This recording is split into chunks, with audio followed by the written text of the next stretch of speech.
So I'm sure you have possibly heard the phrase to lose oneself in something that you enjoy or love.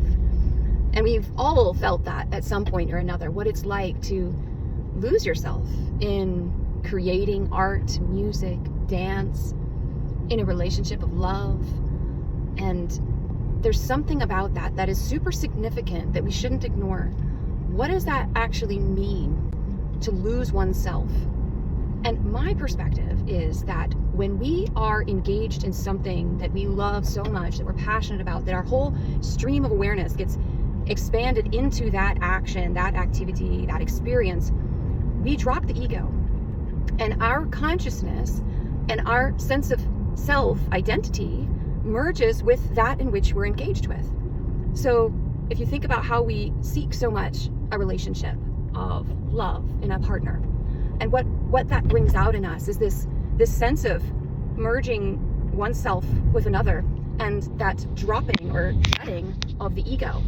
And that ego disappears temporarily. And that act is, really the whole philosophy behind yoga, to basically merge oneself with the absolute and God, consciousness, universal life force, whatever you want to call it. It is the act of the ego dissolving and one becoming the many.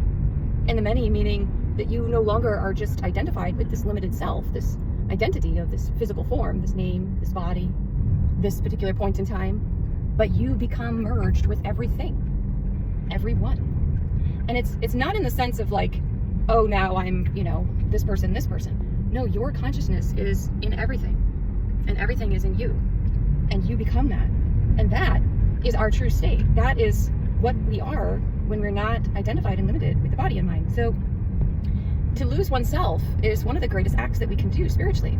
So finding those things in your life, and I don't mean going and getting drunk and doing this by means of some kind of external force, using drugs and all of that. That's not the same. That's completely different.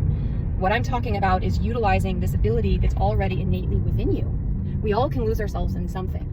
And that is a doorway to our self-realization, our stepping into the absolute.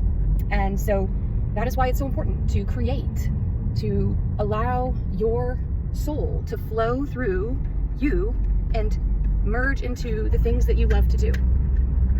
So that was just a little thought of mine I wanted to share with you all today. And think about that. What helps you lose yourself?